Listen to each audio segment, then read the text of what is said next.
Hello everybody and welcome to another live unboxing. Now I know we haven't done one of these videos in a very long time, but we are switching things up. I'm actually going to pre-record this live unboxing and cut it up and edit it so that we only get the fun parts and you're not just seeing me standing and staring into space and just going all the time. Now today's live unboxing is pretty exciting because we're going to be unboxing what I hope is the Sony WH-XB700, the WH-XB700s. I haven't even opened this thing up. Who knows? It could possibly not even be in there. I think Jeffy B probably sent this out by accident, but we're going to find out together. All right, so let's get into this. Hold on. Oh, they're in there. They're in there. I was kind of worried that they probably weren't. All right, here we go. I did pre-order these guys a few weeks ago and I didn't expect to get them so soon, but they're here. And we also have the outgoing Sony MDR XB650. Now, the reason I'm pretty excited about these headphones is because they could be giving us a preview of what's to come with the Sony WH-XB1000s. Now, ever since the Sony WH-700s came out, I like to think this is when Sony started to push out their redesigned headphones. Before the Sony WH-700N, Sony's headphones had a much more industrial design to them. These are the Sony 1000X M2s, and you know, honestly, their build quality has never been the best. I've never been a fan of the fake leather ear cups here, and their previous design had this industrial design language going for it, that every single one of their headphones in this lineup had the stainless steel headband going across. Because if we look at here, the Sony XB650s, you'll see that they also have a very similar industrial design, and again they have that stainless steel headband. Now when Sony released their WH-700Ns, their design got much sleeker, and another thing that you really notice is that their headband is no longer completely stainless steel. You had like this little bit of leather bit up here, and this same exact design language got carried over to the Sony 1000X M3s.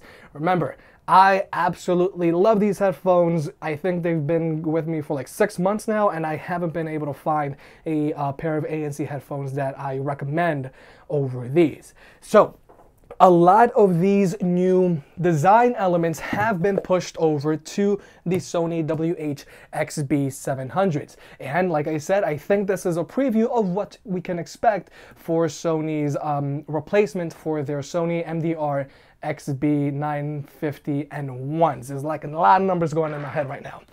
So without further ado, let's get into these things. All right, here we go.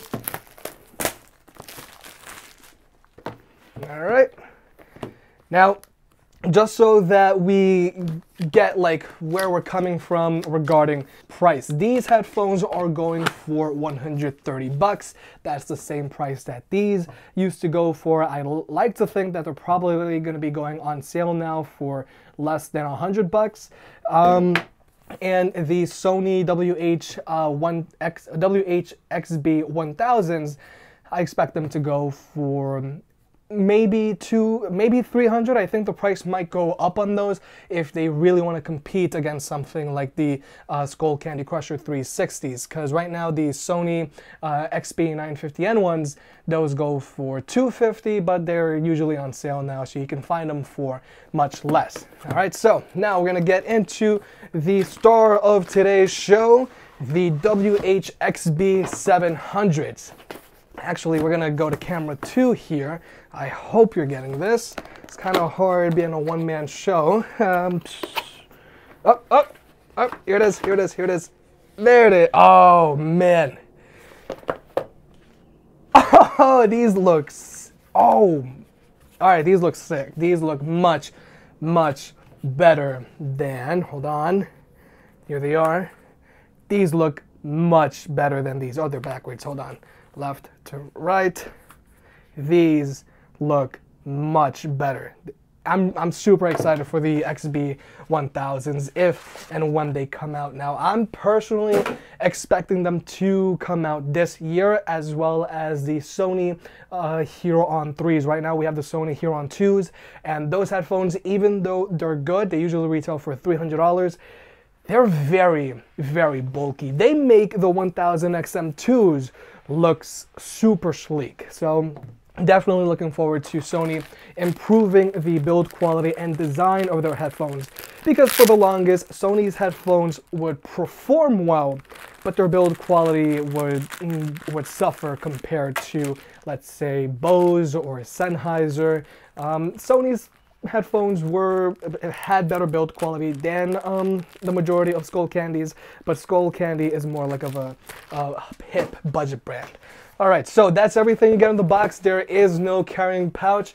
It's unfortunate, but they're a pair of $130 headphones, so not the biggest problem in the world. Now, one of the biggest things that I am super happy to see on these headphones is that they do in fact have USB-C. If headphone companies are starting to put out new product, we want to see USB-C, because if you have an Android device, like let's say a Pixel 3 or a Galaxy S10, you want to be able to charge your headphones and phone with the same cable if you're still using a wired connection to like plug in your phone, which I personally still prefer. But yep, I wonder if camera 2 can get this. You got in this, buddy. USB-C right here, nice to see. Because for comparison, I actually just finished making this video today. It's going to be posting in a few days. These are the Sony SR30BTs, and they're a pair of really good headphones. They're just $100 and they're over ear. But one of the biggest things about them is that they don't have an audio jack, and that was obviously for a cost savings measure. So it's definitely something you want to take in consideration before actually picking these headphones up. But these are good. They're good $100 over-ear headphones, and you know, these are actually on-ear headphones. So just again, keep that in mind. Now again, we got that new sleek low profile design. We got the leather wrapped headband. We're gonna go ahead and snap this open. Not bad, not bad at all. Hold on. From the looks of it, yeah, from the looks of it, these have better build quality than the Sony WH-XB700. Now, I've said this multiple times. The Sony WH-XB700, these are $200 headphones. These are Sony's entry-level active noise canceling headphones. They have a lot of features. Like I said, they have active noise cancellation. It's not amazing, but it's there. They have an adjustable EQ. You can adjust your EQ through their app. They have a monstrous 35-hour battery life, if I'm remembering that correctly. They fit well. They have very, very spacious ear cups. They're good. But their build quality, listen to this. Their build quality is just not up there. Their build quality, these Audio-Technica $100 headphones put the WH-XB700 to shame when it comes to build quality. And I also mentioned that in this video, which you can watch by clicking on the eye icon up there. Hopefully I remember to actually link it, because that video isn't going to be going out for a few days. But yeah, no, they're silent. They're silent. All right, and we're actually gonna go ahead and try them on. We're gonna fit them. Definitely, without a doubt, they're big head approved. And we're back. I just took a minute to pair the WH-XB700s over to my phone, and I just opened up the Sony headphones app, which thankfully they did connect, and they connected on the first try, which for Sony, that's a good thing. Actually, no, just to be honest, Sony's Headphone Connect app is very good. It's their speakers app that sucks, but Sony's headphones app is pretty good. So just like before, the Sony WH-XB700s do have a few settings to play with through the app. You can do this whole surround thing, which honestly, it's not even worth using. I always just have it off, but here you can adjust the clear bass, okay? Usually I like to keep mine on 7 with the XB950N1s, but maybe that will change. I mean, honestly, we gotta see if the XB700s have more bass than the XB650s. All right, and let's see what else we got. We got the sound position control, which again, that's something that I never use. I'm not playing any music right now. We got DSEE, change function, customize. Oh, okay, cool. These also have Google Assistant and Amazon Alexa, but unfortunately, it looks like they don't have a dedicated button. I know a lot of people hate how I say button, but I don't know, I guess it's a New York thing.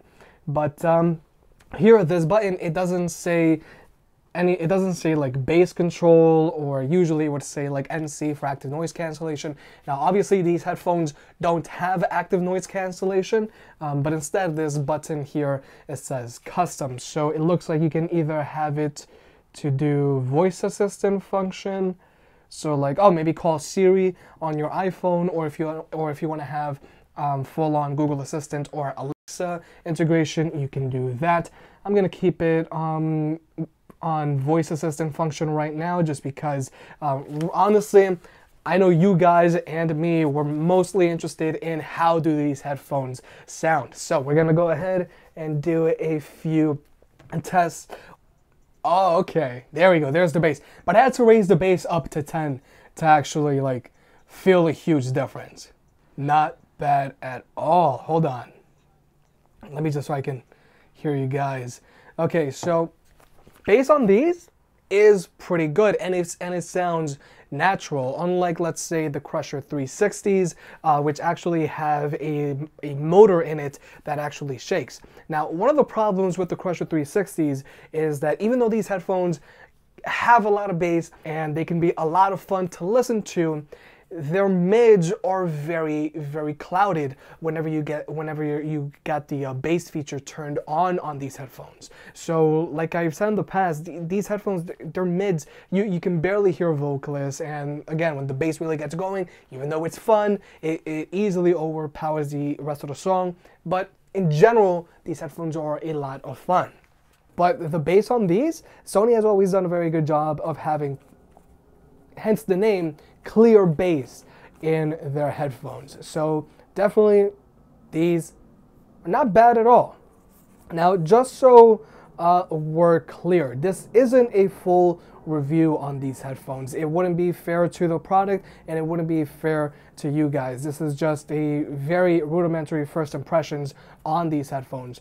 Like I said, I wanted to check these headphones out and get my first impressions, because I really do think these headphones are giving us a preview of what to expect with the replacement for the Sony XB950N1s. Because again, if we look at the outgoing XB650s, okay, because the 700s are replacing the 650s, okay, 700s replacing the 650s, you know, this design on the 650s, I get what Sony is going for. They want that industrial look, that tough looking headphone look, but I'm not the biggest fan of how these headphones look, and I'm also not a fan of how the XB950N1s look. I remember when I first saw, the first time I saw the XB950N1s, when I learned of them, Your Average Consumer did a video on them, and he said, you know, since those headphones stick out so much, you're probably gonna feel a little silly walking around with them. And, you know, I agree, those headphones, when you look through your peripheral vision, you could see them out to here. And, you know, there's no reason for those headphones to be that big, because, for example, the Crusher 360s, these are extremely bass-heavy headphones. But they still look good. They're still low profile. They have a classic design to them, and they still look good. So if Sony can get us the XB1000s looking like this, then I would be a happy camper. Now again, I just want to make, I just want the XB1000s to have the same type of design language, the same type of build quality, because this build quality does in fact put the WH-XB700Ns to shame. And again, remember, these are $200 headphones. And they typically go on sale for like $150, sometimes $130 on Prime Day, and during the holidays they were going for $99. Definitely for 99 bucks, I would pick these up. But for $200 headphones, their build quality does pale in comparison to these new guys. And again, I do want to see the XB1000s be more like this. This design language, not bad. And we got like these whole cutouts on up here. Hold on, let's see if we can get these cutouts going. I wonder if camera 2 can get this. That's pretty cool. But most importantly, I want the XB1000s to be much more low profile. And the same thing goes for the Huron 3s. The Huron 3s, they stick out a lot. So we want headphones that look good, are low profile, but these are not bad at all. All right, so I guess you guys can expect a full review on these maybe in a week or so. I do want to take my time, get to know them before I actually make a video on them. But WH-700s, not bad at all. Makes me very excited for the Sony WH-XB1000s, and now all we need is for Sony to actually release them. If you made it this far, I guess you enjoyed the video, so hit that like button and get subscribed. It helps out more than you realize. If you want to pick any of the products up mentioned in this video, those will be linked in the description down below, and you can also support the channel by checking out the merch store. But other than that, I'll catch you next time.